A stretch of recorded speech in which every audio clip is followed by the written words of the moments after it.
ಗೋಧಿ ಹಿಟ್ಟನ್ನ ನಾವೆಲ್ಲೂ ಸಾಮಾನ್ಯ ಕೇಳೇ ಇರ್ತೀವಿ. ಆದ್ರೆ ಗೋಧಿ ಹುರಿಟ್ನ ನೀವು ಕೇಳಿದೀರಾ? ಇದೊಂದು ನಮ್ ಅಜ್ಜಿ ಮನೇಲಿ ಮಾಡ್ತಿದ್ದ ಹಳೆ ರೆಸಿಪಿ. ಹಾಯ್, ಹಲೋ, ನಮಸ್ಕಾರ. Welcome back to kitchen stories by Vasu. ಈ ಗೋಧಿ ಹುರಿಟ್ ಮಾಡಕ್ಕೆ ಜಸ್ಟ್ ಕೇವಲ ಒಂದೇ ಒಂದ್ ಇಂಗ್ರೀಡಿಯೆಂಟ್ ಸಾಕು ಅಂದ್ರೆ ನೀವ್ ನಂಬ್ತೀರಾ? ಬನ್ನಿ ಮತ್ ಯಾಕ್ ತಡ, ಗೋಧಿ ಹುರಿಟ್ ಹೆಂಗ್ ಮಾಡೋದಂತ ನೋಡೋಣ. ಒಂದ್ ಪಾತ್ರೆಗೆ 1.5 ಕಪ್ ಗೋಧಿ ಸೇರಿಸ್ಕೊಂಡಿದೀನಿ. ಇವಾಗ ಗೋಧಿನ 3-4 ಸಲ ತೊಳ್ಕೊಳ್ತಾ ಇದ್ದೀನಿ. ಗೋಧಿನ ನೀರಲ್ಲಿ ತೊಳ್ಕೊಂಡ್ರೆ ಸಾಕಾಗತ್ತೆ, ನೀರಲ್ಲಿ ನೆನ್ಸೋ ಅವಶ್ಯಕತೆ ಇಲ್ಲ. ಗೋಧಿನ 3-4 ಸಲ ತೊಳ್ಕೊಂಡಿದ್ದಾದ್ಮೇಲೆ ಒಂದ್ ಟವಲ್ ಮೇಲೋ ಇಲ್ಲ ಒಂದ್ ಪಂಚೆ ಬಟ್ಟೆ ಮೇಲೋ ಈ ತರ ಹರವ್ಕೊಳ್ಬೇಕು ನಾವು. ನೀವೇನಾದ್ರೂ ಫಸ್ಟ್ ಟೈಮ್ ನನ್ನ ಚಾನೆಲ್ ನ ವಿಸಿಟ್ ಮಾಡ್ತಾ ಇದ್ದೀರಾ ಅಂದ್ರೆ ಸಬ್ಸ್ಕ್ರೈಬ್ ಮಾಡ್ಕೊಳ್ಳಿ. ವಿಡಿಯೋ ಇಷ್ಟ ಆದ್ರೆ ಒಂದ್ ಲೈಕ್ ಮಾಡೋದನ್ನ ಮರಿಬೇಡಿ. ನೋಡಿ, ವಿಡಿಯೋದಲ್ಲಿ ಕಾಣಿಸ್ತಾ ಇದೆಯಲ್ಲ, ಆ ತರ ತೆಳ್ಳಕ್ಕೆ ನಾವು ಗೋಧಿನ ಹರವ್ಕೋಬೇಕು.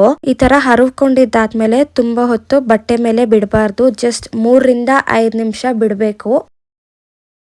5 ನಿಮಿಷ ಆಗಿದೆ. ಹರವಿಟ್ಕೊಂಡಿರೋ ಗೋಧಿನ ದಪ್ಪ ತಳ ಇರೋ ಬಾಂಡ್ಲೆಗೆ ಸೇರಿಸ್ಕೊಳ್ತಾ ಇದ್ದೀನಿ. ನಾವು ಗೋಧಿನ ಕೈ ಬಿಡ್ದಿರ 10-12 ನಿಮಿಷ ಹುರ್ಕೋಬೇಕಾಗತ್ತೆ. ಗೋಧಿ ಹುರಿಟ್ ಯಾಕೆ ಸ್ಪೆಷಲ್ ಅಂದ್ರೆ ಗೋಧಿನಲ್ಲಿ ಫೈಬರ್ ಕಂಟೆಂಟ್ ಜಾಸ್ತಿ ಇದೆ. ಯಾವ್ದೆಲ್ಲ ಗ್ರೇನ್ಸ್ ಅಲ್ಲಿ ಫೈಬರ್ ಕಂಟೆಂಟ್ ಜಾಸ್ತಿ ಇರುತ್ತೆ ಆ ಗ್ರೇನ್ಸ್ ಎಲ್ಲ ಡೈಜೆಷನ್ ಗೆ ತುಂಬಾ ಒಳ್ಳೇದು. ಗೋಧಿ ಸ್ಲೋ ಎನರ್ಜಿ ಕೊಡೋದ್ರಿಂದ ಫುಲ್ ಡೇ ಲೈಟ್ ಮತ್ತು ಆಕ್ಟಿವ್ ಫೀಲ್ ಕೊಡುತ್ತೆ. ವಿಟಮಿನ್ ಇ, ಐರನ್, ಮ್ಯಾಗ್ನೀಷಿಯಂ ಇರೋದ್ರಿಂದ ಇಮ್ಯುನಿಟಿಗೆ, ಹೇರ್ ಗ್ರೋತ್ಗೆ ಮತ್ತೆ ಸ್ಕಿನ್ಗೆ ತುಂಬಾ ಒಳ್ಳೇದು. ಈ ಗೋಧಿ ಹುರಿಟ್ಟಿಂದ ತುಂಬಾನೇ ಯೂಸಸ್ ಇದೆ. ಪ್ಲೇನ್ ಮಿಲ್ಕ್ ಗೆ ಗೋಧಿ ಹುರಿಟ್ಟು ಬೆಲ್ಲ ಸೇರಿಸ್ಕೊಂಡ್ ಕುಡಿಬಹುದು. ಅರ್ಧ ಲೋಟ ಮಜ್ಜಿಗೆ, ಅರ್ಧ ಲೋಟ ನೀರ್ಗೆ 2 ಸ್ಪೂನ್ ಗೋಧಿ ಹುರಿಟ್ನ ಸೇರಿಸ್ಕೊಂಡು ಮೇಲ್ಗಡೆ ಚಿಟ್ಕೆ ಉಪ್ಪು ಹಾಕೊಂಡ್ ಕುಡಿಬಹುದು. ಒಂದ್ 5 ಸ್ಪೂನ್ ಗೋಧಿ ಹುರಿಟ್ಗೆ 2 ಸ್ಪೂನ್ ಸಕ್ಕರೆ, 1 ಸ್ಪೂನ್ ಹಾಲು, ಸ್ವಲ್ಪ ಕಾಯಿ ತುರಿ ಹಾಕೊಂಡು ಉಂಡೆ ಮಾಡಿ ಕೂಡ ತಿನ್ಬಹುದು. ಇನ್ನು ಒಂದ್ ಸ್ಪೆಷಲ್ ಡಿಶ್ ಇದೆ, ಇದರಲ್ಲಿ ಬಿಸ್ಕೆಟ್ಸ್ ಮಾಡಿದ್ರೆ ತುಂಬಾ ಚೆನ್ನಾಗಾಗತ್ತೆ.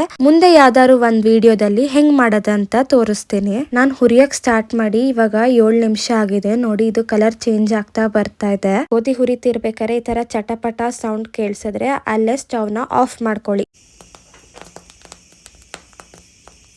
ಕಂಪ್ಲೀಟ್ ಆಗಿ ತಣ್ಣಗಾದ್ಮೇಲೆ ಮಿಕ್ಸರ್ ಜಾರ್ಗೆ ಶಿಫ್ಟ್ ಮಾಡ್ಕೊಳ್ತಾ ಇದ್ದೀನಿ. ನೀವು ಹುರಿದಿದ್ದಾದ್ಮೇಲೆ ಒಂದ್ 2 ಅವರ್ ಹಂಗೆ ಬಿಟ್ಬಿಡಿ. ಕಂಪ್ಲೀಟ್ ಆಗಿ ತಣ್ಣಕ್ಕಾಗ್ಬೇಕಿದು. ಇದನ್ನ ನಾವು ಫೈನ್ ಪೌಡರ್ ಮಾಡ್ಕೊಳ್ಬೇಕು. ಇವಾಗ ನೋಡಿ, ಈ ತರ ಫೈನ್ ಪೌಡರ್ ಆಗಿದ್ರೆ ಸಾಕು. ಪೌಡರ್ ಮಾಡಿಟ್ಕೊಂಡಿರೋ ಗೋಧಿ ಹಿರಿಟ್ನ ಒಂದ್ಸಲ ಜರ್ಡಿ ಮಾಡ್ಕೊಳ್ಳೋಣ. ನಾವೀಗ ಜರ್ಡಿ ಮಾಡ್ಕೊಳ್ಳೋ ನೆಸೆಸಿಟಿ ಏನಿಲ್ಲ, ಆದ್ರೆ ಜರ್ಡಿ ಮಾಡ್ಕೊಂಡ್ರೆ ಏನಾರು ಸಣ್ಣ ಪುಟ್ಟ ಕಸನೋ ಇಲ್ಲ ಏನಾರು ಸ್ವಲ್ಪ ತರಿಯಾಗಿ ಪೌಡರ್ ಆಗಿದ್ರೆ ಕಂಪ್ಲೀಟ್ ಆಗಿ ಫೈನ್ ಪೌಡರ್ ಸಿಗುತ್ತೆ ಅಂತ ಅಷ್ಟೇ. ನೋಡಿ, ಮಿಕ್ಕಿದೆಲ್ಲ ಪೌಡರ್ನು ಜರ್ಡಿ ಮಾಡಿ ಇಟ್ಕೊಂಡಿದೀನಿ. ಚೆನ್ನಾಗ್ ಪೌಡರ್ ಆಗಿದೆ ಇದು. ಬನ್ನಿ ಗೋಧಿ ಮಾಲ್ಟ್ ಪೌಡರ್ ಇಂದ ಹಾಲ್ನ ಹೆಂಗ್ ಮಾಡೋದು ತೋರಿಸ್ಕೊಡ್ತೀನಿ.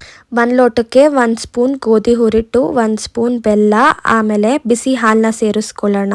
ಈ ಗೋಧಿ ಮಾಲ್ಟ್ ಹಾಲಂತೂ ಮಕ್ಕಳಿಗೆ, ದೊಡ್ಡವ್ರಿಗೆ, ಎಲ್ರಿಗೂ ಮಾರ್ನಿಂಗ್ಗೆ ಪರ್ಫೆಕ್ಟ್ ಡ್ರಿಂಕ್ ಅಂತ ಹೇಳ್ಬೋದು. ನೀವ್ ಒಂದ್ಸಲ ಮಾಡಿಟ್ಕೊಂಡ್ರೆ ಅಪ್ ಟು 3 ಮಂತ್ಸ್ ಇದನ್ನ ಸ್ಟೋರ್ ಮಾಡಿ ಇಟ್ಕೊಳ್ಬಹುದು.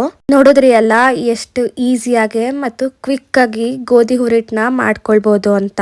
ವಿಡಿಯೋ ಇಷ್ಟ ಆದ್ರೆ ಲೈಕ್ ಮಾಡೋದ್ ಮರಿಬೇಡಿ. ಮತ್ತೊಂದು ಹೊಸ ವಿಡಿಯೋದಲ್ಲಿ ಸಿಗೋಣ.